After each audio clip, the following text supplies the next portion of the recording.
झारखंड सरकार के पूर्व दिवंगत मंत्री हाजी हुसैन अंसारी के पुत्र हाफिज उल हसन को झारखंड सरकार के कैबिनेट मंत्री में जगह देकर मुख्यमंत्री हेमंत सोरेन ने जहां पूर्व मंत्री को श्रद्धांजलि दी है, वहीं उनके पुत्र हाफिज उल हसन को मंत्री बनाए जाने पर जामताड़ा में झामुमो कार्यकर्ताओं में खुशी देखा गया। इस दौरान जामताड़ा के सुभाष चौक में झामुमो नेता जमाल अंसारी एवं अलाउद्दीन अंसारी के नेतृत्व में जेएमएम कार्यकर्ताओं ने मिठाई बांटकर बधाई दिया है। वहीं कार्यकर्ताओं ने कहा है कि हाफिज उल हसन को मंत्री बनाए जाने पर पूरे राज्य में विकास होगा। आज हम लोग हाजी साहब का लड़का हाफिज साहब जो मंत्री बना है, शपथ लिया है, इससे हम लोग जामताड़ा जिला का पूरा कैडर खुशी मना रहे हैं, मिठाइयाँ बांट रहे हैं और हम लोग को उम्मीद और आशा है कि विकास की ओर ज़्यादा हम लोग खींचेंगे और विकास भी होगा। मधुपुर जामताड़ा पूरे झारखंड का मंत्री है, पूरे झारखंड में विकास होगा।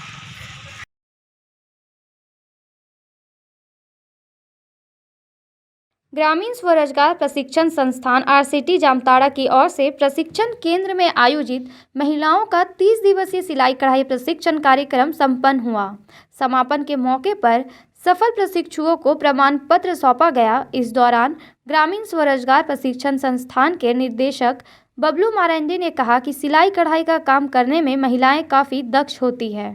अपने देश में बचपन से ही लड़कियों को घर में सिलाई कढ़ाई सिखाया जाता है। कौशल विकास के तहत महिलाओं को आत्मनिर्भर बनाने को लेकर आरसीटी इस प्रकार का प्रशिक्षण उपलब्ध करवाया जा रहा है ताकि उन्हें स्वावलंबी बनाया जा सके।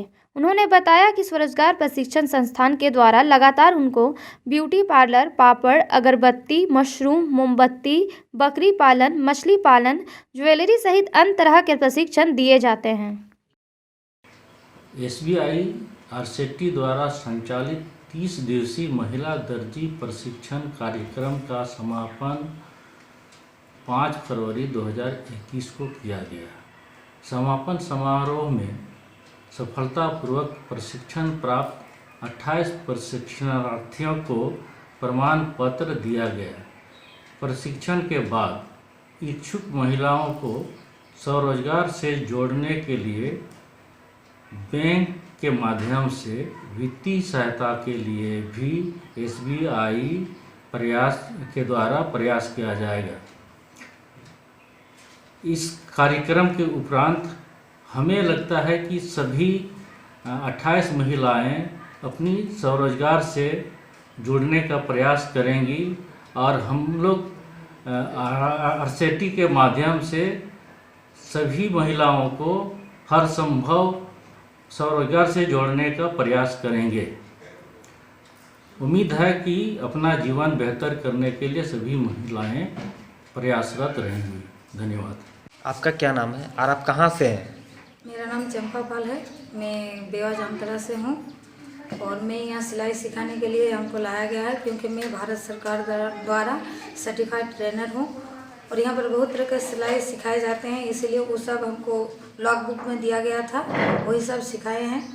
जैसे कि पेटीकोट है और पैंट है, स्कूल ड्रेस है, टॉप है, वो बहुत प्रकार के हैं और ब्लाउज़ भी बहुत प्रकार हैं। सब कुछ सिखा चुकी हूँ और 30 दिन का ट्रेनिंग है यहाँ पर और वो करवा चुकी हूँ। वो 5 तारीख से शुरू हुआ था और 5 तारीख आज ख़त्म होने वाला है। आज लास्ट दिन है और सारे लड़की सीख चुकी है और बहुत अच्छे से सीखी है और वो लोग अपना संतुष्ट है कि जो हम लोग सब कुछ सीख गए हैं। मेरा नाम अरुणा राउत है और मैं विद्यासागर से आई हूँ, विद्यासागर शांतिपुर से। और मैं किसी के सुनने के द्वारा यहाँ पर पहुँची हूँ सिलाई करने के लिए और यहाँ पर बहुत अच्छा सिलाई सिखाया जाता है। ग्राफ थ्योरी ये सब कुछ बता के हम लोगों को सिलाई सिखाया गया है। कटिंग वगैरह सब कुछ सिखाया जाता है पेपर में, फिर हम लोग कपड़े में काटते हैं। काटने के बाद हम लोगों को बताया जाता है किस प्रकार सिलना है और हम लोग उस प्रकार सीखते हैं। फिर हम लोगों को सर्वे मतलब मार्केटिंग सर्वे के लिए लेके गए सर लोग। हम लोग उसके द्वारा भी बहुत कुछ सीखे कि किस तरह हम लोगों को दुकान खोलना है, किस स्थान पे खोलना चाहिए। और फिर हम लोगों को एक उद्योग व्यक्ति के बारे में भी बताया गया कि एक उद्योग व्यक्ति के मतलब जीवन में क्या क्या महत्वपूर्ण होना चाहिए। ये सब हम लोग सीखे और बहुत कुछ हम लोग यहाँ पे सीखे।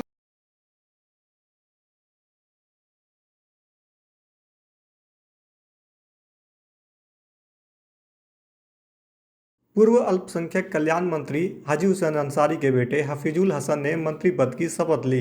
राजभवन में शपथ ग्रहण समारोह का आयोजन हुआ, जहां राज्यपाल द्रौपदी मुर्मू ने उन्हें शपथ दिलाई। राज्य में 15 साल बाद ऐसा हो रहा है जब बिना विधायकी जीते हफीजुल हसन मंत्री बन रहे हैं। इससे पहले 2006 में मधु कोड़ा सरकार में भानु प्रताप शाही के पिता हेमेंद्र प्रताप देहाती को बिना चुनाव लड़े ही मंत्री बनाया गया था। 29 दिसंबर 2019 को मुख्यमंत्री हेमंत सोरेन के साथ कांग्रेस के 2 और राजद के 1 मंत्री को शपथ दिलाया गया था। इसके बाद 28 जनवरी 2020 को मंत्रिमंडल का पहला विस्तार हुआ था। बता दें कि अप्रैल तक मधुपुर विधानसभा सीट पर उपचुनाव कराने की आवश्यकता थी, जिस पर सीट को लेकर राजद की ओर से मांग उठने लगी थी। मंत्री हाजी हुसैन अंसारी के निधन के बाद झामुमो हाईकमान ने उनके परिवार को मधुपुर से टिकट देने का भरोसा दिया था। इस बात पर अब यह कयास लगाया जा रहा है कि हफीजुल हसन मधुपुर से झामुमो की टिकट पर चुनाव लड़ेंगे। मैं हफीजुल हसन अल्लाह के नाम से हल्फ लेता हूँ कि मैं भारत के आइन के जरिए कायम दस्तूर हिंद के तय एतकाद रखूँगा और इसका वफादार रहूँगा। मैं हिंदुस्तान की खुद मुख्तारी व सलामियत को बरकरार रखूँगा।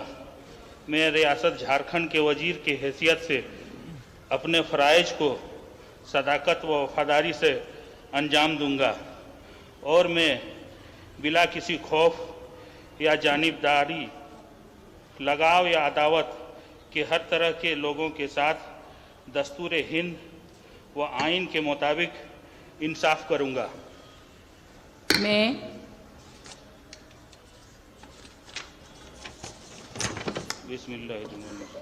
मैं हफीजुल हसन अल्लाह के नाम से हल्फ लेता हूँ कि रियासत झारखंड के वजीर की हैसियत से मैं बिलवास्ता या बिला वास्ता किसी शख्स या अशख़ास को किसी मामले में जो मेरे जेर गौर लाया जाएगा या जिसका मुझे बतौर रियासती वजीर के इल्म हो कि इतला किसी को नहीं दूंगा या उसको जाहिर नहीं करूंगा, सिवाय ऐसी सूरत में जबकि मुझे बतौर वजीर मेरे फ़राइज़ के बजाब्ता सरे अंजाम देही के लिए ऐसा करना मतलूब हो।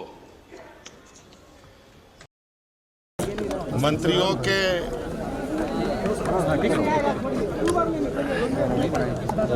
फौज में एक और नियुक्ति हो गई है और सरकार राज्य के लोगों के भावना और उनके विचारों के साथ आगे बढ़ने में आज का ये निर्णय, आज का ये पहल और मजबूती देगा। सर, आपका मास्टर स्ट्रोक माना जा रहा है सर, बहुत बड़ा दाव कहा जा रहा है। राजनीतिक गलियारों में कहा जा रहा है कि ये जेएमएम का बहुत बड़ा दाव है। मास्टर स्ट्रोक आपका। देखिए, ये तो आप लोग आकलन करेंगे, ये आप लोगों का विशेष अधिकार है। हमने राजनीतिक और अपने विवेक के अनुसार और जो संवैधानिक प्रावधानों के अनुसार निर्णय लिया है और उसके साथ हम लोग आज जिसको राज्यपाल महोदया ने मोहर भी लगा दिया है और निश्चित रूप से ये निर्णय को आप जो संज्ञान आप लोग दे रहे हैं वो आप लोग का विशेष अधिकार है।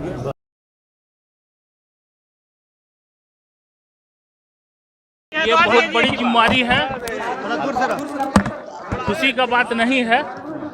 ये पार्टी के तरफ से एक सम्मान हाजी साहब को दिया गया है, उसी का आज है। वो सीएम साहब जानते हैं, उसके बारे में उनको बता दें। क्या एजेंडे होंगे आपके? शिक्षा, रोड, स्वास्थ्य, बिजली, पानी। हफीजुल जी, आप सुनिश्चित, आपकी जीत सुनिश्चित है जो चुनाव ये तो कह सकता है।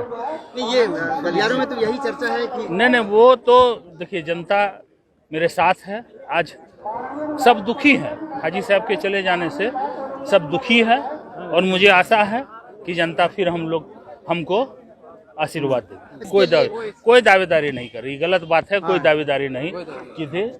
ये जेएमएम का सीट है। कांग्रेस का जो बड़े नेता, सीनियर नेता, वो भी बोल रहे थे कि ये जेएमएम का सीट है और जेएमएम का ही रहेगा। क्या कहना चाहेंगे राज्य की जनता को? राज्य की जनता के लिए अभी मंत्रालय क्या मिलेगा पता नहीं है। मिलने के बाद जो मंत्रालय मिलेगा मैं उसको बहुत अच्छी तरह से चलाऊंगा और सबको साथ में लेकर के चलूंगा। ठीक है? आप भी चौंके होंगे। क्यों चौंकने से कोई बात ही नहीं है। ये मुख्यमंत्री का विशेषाधिकार है कि जो स्ट्रेंथ जिस राज्य में है 6 महीने के लिए किसी को भी अपनी टीम में शामिल कर सकते हैं। और अब आज जो विस्तार हुआ है और जिन्हें शामिल किया वो तो बड़े एक नामी, जो उनको झारखंड में एक जो पहचान थे हाजी हुसैन अंसारी साहब, और उनको एक श्रद्धांजलि भी दी गई और उनका जो स्थान रिक्त हुआ था उसको भी भरा गया और 6 महीने में चुनाव जीत कर आएंगे और फिर रेगुलर मंत्री हो जाएंगे।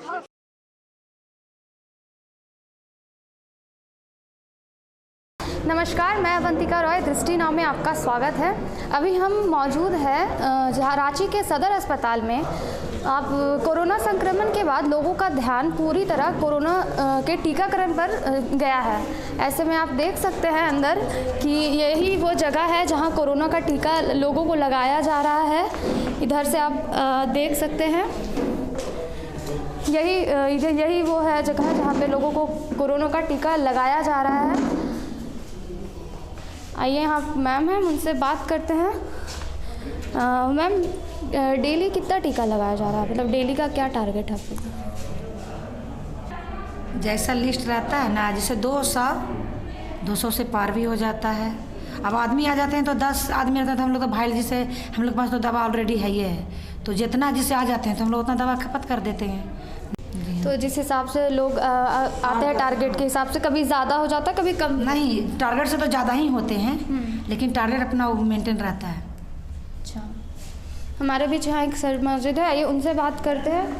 यहाँ डेली का कितना टारगेट रहता है कोरोना वैक्सीनेशन का? लोग कितने की संख्या में आते हैं लेने के? देखिए, आज के लिस्ट में तो 250 का लिस्ट है और टारगेट हम लोग यही ऑलमोस्ट 90-95% अचीव करना चाहते हैं। जितने भी आए उनका अगर इस लिस्ट में नाम नहीं है, किसी और जो मेन जो एक लिस्ट होता है उस पर अगर होता है तो उनको भी ऐड करके पड़ जाता है। तो डेली का टारगेट फिक्स रहता है, उससे ज़्यादा भी लोग आते हैं? हो जाते हैं, कभी 260, 270, 300 भी क्रॉस कर जाते हैं। तो आपको क्या लगता है कि जैसे अभी 2 दिन पहले खबर आया था, हालांकि वो तो कंप्लीट मतलब वो खुलासा हो चुका है कि उनकी मौत कोरोना वैक्सीन की वजह से नहीं हुई थी, तो आपको क्या लगता है कि लोगों में डर है इस चीज़ को लेकर के, कोरोना वैक्सीन को लेकर के? नहीं, डरना तो नहीं चाहिए, क्योंकि सारी जितनी भी सिस्टर्स हैं सारे, कोई बात नहीं है, बाकी सब ठीक है। आइए आप लोग लीजिए वैक्सीन। हमारे कुछ ऐसे भी लोग मौजूद हैं जिन्होंने कोरोना का वैक्सीन लगा लिया है, तो आइए उनसे बात करते हैं और जानते हैं कि कोरोना का टीका लगाने के बाद कैसा फील कर रहे हैं आप? कोरोना का टीका लेने के बाद तो इसे कोई खास फील नहीं लग रहा है। हल्का, मैंने जहाँ लगाए हैं वहाँ मैंने हल्का लगता है। तो लगाने से पहले कोई डर था मन में? नहीं, कोई डर नहीं। जैसे अभी बहुत सारा अफवाह भी फैला हुआ था कुछ दिन पहले, तो वो चीज़ सोच करके लगा था ऐसा कोरोना टीका लेने से पहले? नहीं, वैसा कुछ नहीं लगा। आपको, आप बताइए, आपको? हमको नहीं लगा है, टीका नहीं लगा अभी तक? के साथ आए। खुशी हो रही है कि अच्छा लग रहा है हमको, कुछ दिक्कत नहीं हो लेने में। कोई डरते हैं पहले से क्या हो जाएगा क्या नहीं, तो बहुत खुशी की बात है कि हम लोग इंडिया में बना के हम लोग इंडिया में लगा रहे हैं, बाहर से नहीं आया वैक्सीन। मेड इन इंडिया बोलेंगे इसको हम, और खुशी की बात हो रहा है। इसको तो छाती चौड़ा करके लेना चाहिए आदमी को, हम यही बोलेंगे सबको आकर ले एक बार।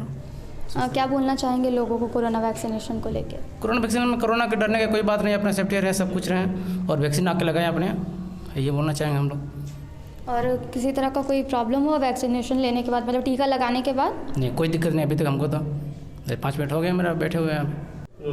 कोरोना वैक्सीन को लेकर के लोगों में काफ़ी उत्साह नज़र आ रहा है, काफ़ी संख्या में लोग आ रहे हैं वैक्सीन लेने के लिए। जितना टारगेट ये किया जाता है उतने टारगेट उनसे ज़्यादा भी लोग ले रहे हैं और उतने टारगेट में भी लोग ले रहे हैं। तो ऐसे में अभी जस्ट कोरोना का वैक्सीन लगा कर आए हैं, इनसे पूछते हैं कि अभी तुरंत आप लगा कर आए हैं तो कैसा फील हो रहा है आपको लेने के बाद? मुझे तो बहुत अच्छा लग रहा है, मुझे कोई प्रॉब्लम नहीं है। ऐसा लोगों में जो भ्रम बना हुआ है कि कोरोना वैक्सीन नहीं लेना चाहिए या लेने से कुछ प्रॉब्लम आएगा, ऐसा कुछ भी नहीं है। 1% क्या 0% भी मैं बोलूँगा, कुछ भी, सभी को ये वैक्सीन लेना ज़रूरी है और लेना चाहिए। अभी मतलब लेने के बाद ऐसे बॉडी में कोई प्रॉब्लम या कुछ भी नहीं, 1% भी, जैसे पहले भ्रांतियाँ थी कि भाई चक्कर आता है या फीवर आता है, हमको तो ऐसा 1% कुछ भी नहीं। इस कोरोना वैक्सीन को लेकर काफ़ी अफवाहें भी थी कुछ दिन पहले तक, तो क्या लगता है आपको? ये सब झूठी हैं, ये सब अब पॉलिटिकली ये फैलाया जा रहा है या हो रहा है, ये होना नहीं चाहिए।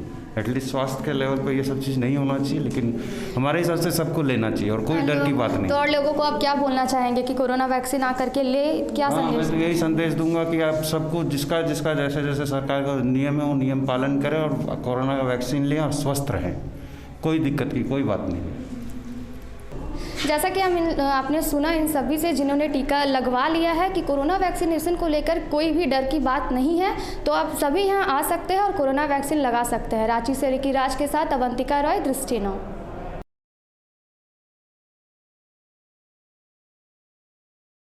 चतरा में सक्रिय अफीम तस्कर पुलिस के विरुद्ध गंदी साजिश रच रहे हैं। जंगली इलाकों में अवैध रूप से वन भूमि पर लगाए गए पोस्ते की खेती को नष्ट करने में जुटी पुलिस पार्टी को निशाना बनाने के उद्देश्य से तस्कर अब लैंडमाइंस का सहारा ले रहे हैं।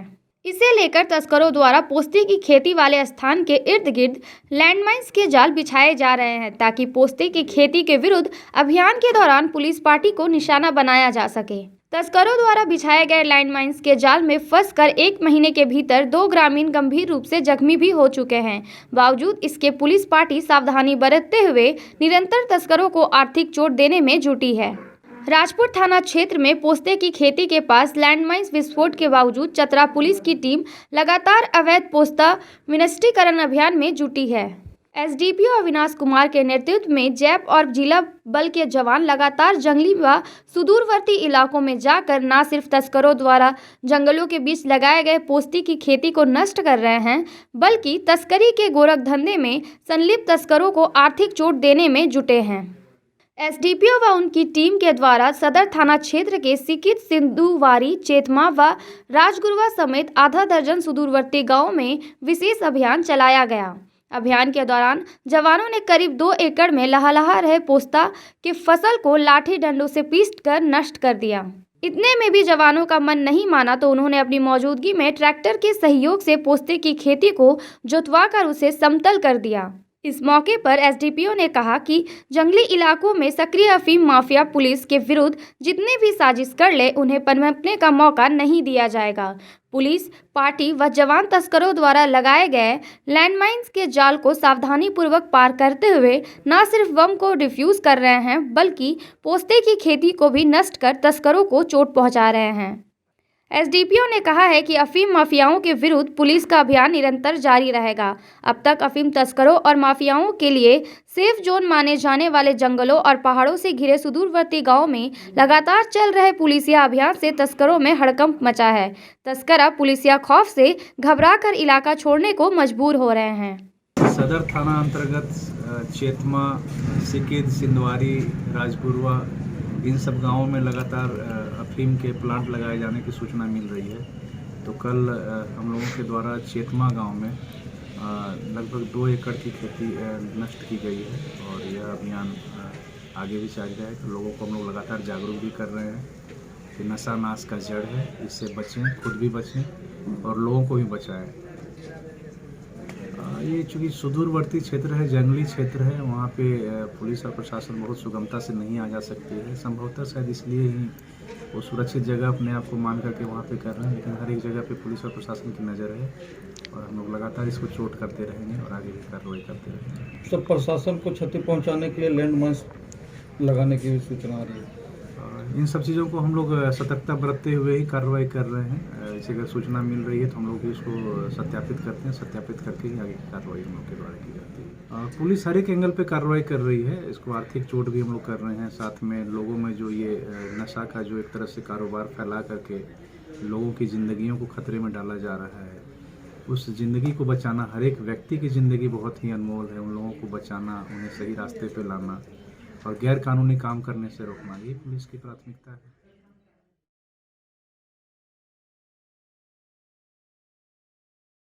चतरा के उपायुक्त दिव्यांशु झा, एसपी ऋषभ झा एवं एसडीपीओ अविनाश कुमार ने कोविड-19 का टीका लगवाया। सदर अस्पताल स्थित टीकाकरण केंद्र में उपायुक्त व अन्य अधिकारियों ने कोविड-19 का टीका लिया। इनके अलावे फ्रंट लाइन वर्करों को कोविड-19 का वैक्सीन लगाया गया। वैक्सीन लेने के बाद अधिकारियों को आधे घंटे तक चिकित्सकों व स्वास्थ्य कर्मियों के ऑब्जर्वेशन में रखा गया। डीसी ने वैक्सीन लेने के बाद सभी फ्रंट लाइन वर्करों से भी कोविड-19 का वैक्सीन लेने की अपील की। उन्होंने कहा कि आम लोगों की बारी आने पर सभी लोग बेझिझक होकर वैक्सीन लें। वैक्सीन से कोरोना पर जीत मिलेगी। उन्होंने कहा कि कोरोना का वैक्सीन पूरी तरह सुरक्षित है। इसे लगाने के बाद किसी भी तरह की असहजता महसूस नहीं होती है और न ही इसका कोई साइड इफेक्ट है। उन्होंने फ्रंटलाइन वर्करों के अलावे आम लोगों से भी अफवाहों पर ध्यान देने के बजाय कोविड-19 की लड़ाई में जिला प्रशासन को सहयोग करने की अपील की है। डीसी ने कहा है कि पहला टीका आज और दूसरा टीका 28 दिन बाद लेंगे। काफ़ी दिनों से टीकाकरण का कार्य कर रहे हैं और बहुत स्मूथली यहाँ पे वेरिफिकेशन सुई लगी और उसके बाद हाफ एन आवर का जो वेटिंग पीरियड होता है, कोई भी एडवर्स रिएक्शंस नहीं है। सभी चीज़ें नॉर्मल है, बढ़िया से जैसा नॉर्मल हमारा टीकाकरण होता है आ रहा है बचपन से, वैसा ही एक टीकाकरण जुड़ गया है। अभी हम लोग हेल्थ केयर वर्कर्स और फ्रंटलाइन वर्कर्स जो हैं उन लोगों का टीकाकरण का कार्य शुरू हो गया है। सभी को एक दिन पहले मैसेज आता है और वो लोग आकर के अपना टीका लेते हैं। जो भी FLWs और HCWs हैं उन सभी से अपील है कि जब भी आप लोगों का निर्धारित दिन होता है उस दिन आकर के अपना टीकाकरण कराएं। 2 डोजेज़ लगते हैं, एक अभी एक 28 दिन के बाद, और इसमें कोई भी भ्रांति या कोई भी रूमर्स पे विश्वास नहीं करना है। सभी जगहों पे व्यापक रूप से इसका कार्य चल रहा है और सभी जगहों पे इसको लेकर के पूरा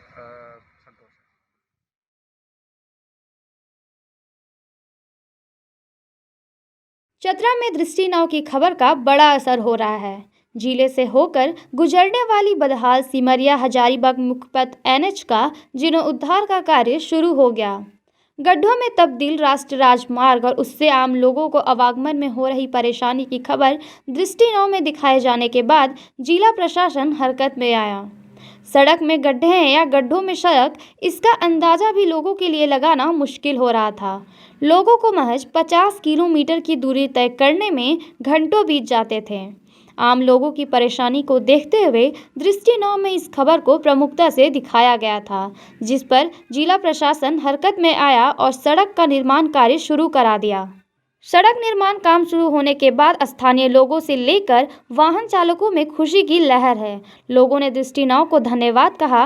लोगों ने कहा कि अगर दृष्टि नाव हमारी आवाज़ नहीं बनती तो शायद ना जिला प्रशासन जागता और ना ही सड़क के जानलेवा गड्ढे से उन्हें छुटकारा मिलता। और इस सड़क जो बन रहा है ये बहुत खुशी की बात है और मरीजों को जाने के लिए सिमरिया से हजारीबाग जाने के लिए बहुत ही अच्छा ही होगा। ये मुझे बहुत खुशी लगी। अब चालक लोग को भी परेशानी नहीं होगा, आगमन के लिए भी, आने जाने के लिए कोई दिक्कत नहीं होगा।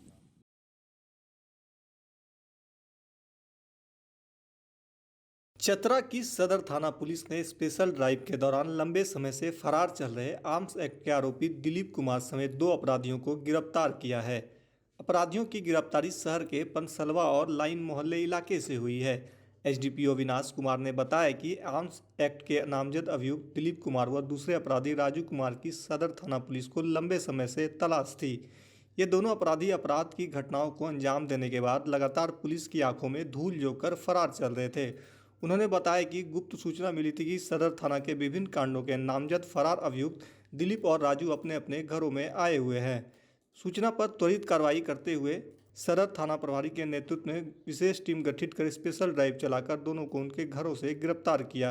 SDPO ने बताया कि दोनों अपराधियों की गिरफ्तारी से शहर में अपराध की घटनाओं पर लगाम लगेगा। के साथ ही सदर थाना क्षेत्र से एक परमानेंट वारंटी की गिरफ्तारी हुई है। साथ ही एक अन्य अभियुक्त जो एक महत्वपूर्ण कांड में वांछित था उसकी भी गिरफ्तारी हुई। तो कुल 3 लोगों की गिरफ्तारी सदर थाना क्षेत्र से हुई है। सभी को न्यायिक अभिरक्षा में भेजा जा रहा है। नाम एक जो परमानेंट वारंटी है उनका दिलीप कुमार नाम है और एक दूसरे का राजू पासवान नाम है।